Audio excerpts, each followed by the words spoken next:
Hey everyone, I'm Coach Denise and I am going to help you pass the NCE and especially that assessment section that we all love. So before we move any further, make sure you are subscribed to our channel and there's the website down below if you have any questions or want to book some individual or group sessions, and you can email me if you want to book with me. So like I said, I'm going to be talking about the assessment section, and specifically, first, I'm going to go over true and error variance. So these have to do with correlation. So we know that correlation is about the relationship between two things. So when we're talking about true variance, that's the coefficient of determination. So you can see it written either way on the exam. And so this is the amount that's related between two tests. The error variance is the coefficient of non-determination, or the amount that is not related between two tests. So on the exam, if you see true variance, that's how much is related, but it can also be referred to as the coefficient of determination. And then if you see error variance, know that that's how much is not related between the two tests, but it can also be referred to as the coefficient of non-determination.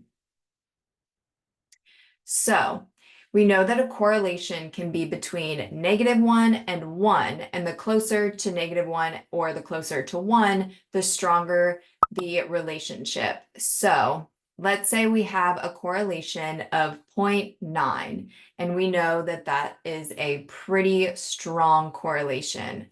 So to find how much these two things have in common, we want to find the true variance, or that coefficient of determination. So what we're going to do is square the 9, and that gives us 81.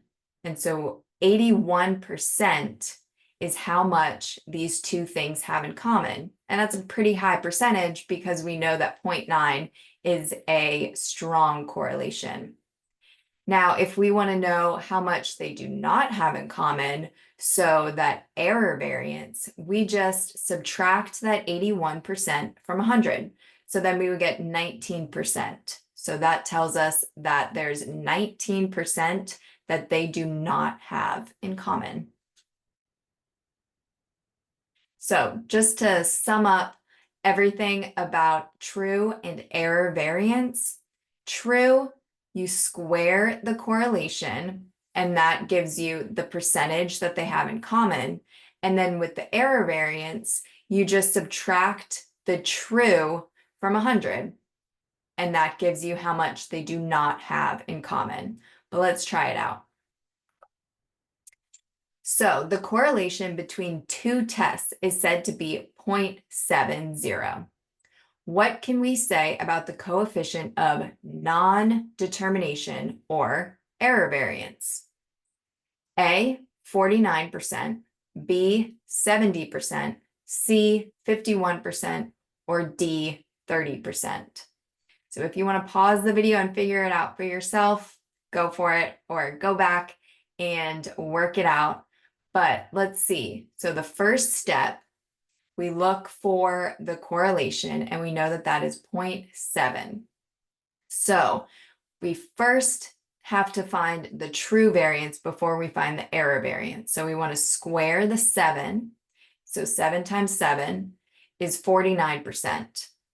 But we have to go further because the 49% is how much they have in common. But this question is asking us for the coefficient of non-determination. So we have to go a step further and subtract the 49 from 100. And so that gives us C, 51%.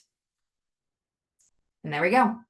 So go back if you want to try this out with different numbers, but remember that your correlation is going to be between -1 and 1. You first square the correlation to give you the percentage that they have in common, and then you subtract that from 100 to find out how much they do not have in common. So now I'm going to move on to standard error of measurement. And this is another big one on the assessment section, but I'm going to help you guys get all of these questions right because it is a big section on the NCE, but it's a section that we can all get right and you can pass and be one and done. So first, what is that standard error of measurement? It's a measure of reliability. It can also be known as a confidence band or confidence limits, and it helps determine the range within someone's score will most likely fall. So if we know that someone scored a 92 on a test, and it says that the standard error of measurement is a 5, then there's a 68% chance their score will fall between 87 and a 97, or a 95% chance their score falls between an 82 and 102. But let me step back because what the heck did I just say? So let me explain all of that. Okay, so let me draw it out for you. So we want to draw that normal distribution, that beautiful bell curve. And we know that this person scored a 92 on the exam. So we always want to put their score in the middle. It might also tell you the mean. We don't care about the mean right now because we are just focused on that one individual and what their score is and where it's going to fall, either 68% of the time, 95% of the time, and 99% of the time. And the reason it's either 68, 95, or 99 is because we know on that normal distribution, this is 68%, this is 95%, and this is 99%. So we know that the standard error of measurement is a 5. So we start out with our 92 in the middle, and then to get here, we are going to add 5. So that gives us 97. And then to get here, we are going to subtract 5. So that will give us 87. So if the test says that the person scored a 92, and maybe the mean is 99, but we don't care about that, so don't even worry about the mean right now. And it says the standard error of measurement is a 5. What will the person's score fall between 68% of the time? You know, 87 to 97. If it asked 95% of the time, then you just add another 5 over here and subtract 5 from here. If it said, what will the score fall between 99% of the time, then you take this number and you add 5 again, and then you take this number and you subtract 5 again. So going back to this example, that's why it says 68% chance their score falls between an 87 and a 97, and a 95% chance their score falls between an 82 and a 102. So this is the normal distribution, and you want to remember this for the exam. Remember 68, 95, 99. Remember, remember, remember. So let's practice. So Merritt took a test and scored a 64. The standard error of measurement of the test is 8. With this information, if Merritt took the test again, we can accurately infer that her score will fall between blank about 95% of the time. Okay, so let's draw it out now. So we want to draw that bell curve. And remember, what do we put in the middle? Her score. So we know her score was a 64. So then we're going to draw out these lines. Remember what they are? 68, 95, 99. So we know that the standard error of measurement is an 8. So to get from here to here, we have to add 8.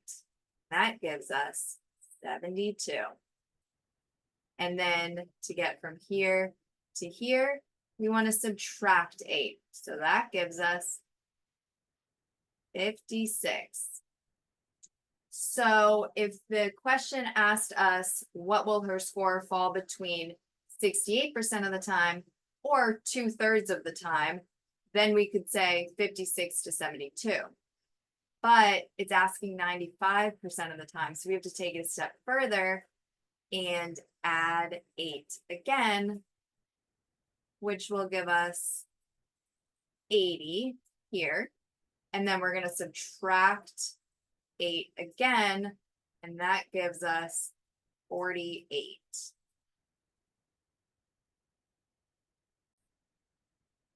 So looking at our answer choices here, what do we think our answer is? B, 48 to 80. So feel free to go back, re-watch this, do whatever you need to do. But if you want some more coaching or more practice questions, feel free to email me at Coach Denise, ACWC @gmail.com, and we can book some individual sessions or group sessions. But make sure you subscribe to our channel and check out our website for all the other information. Bye.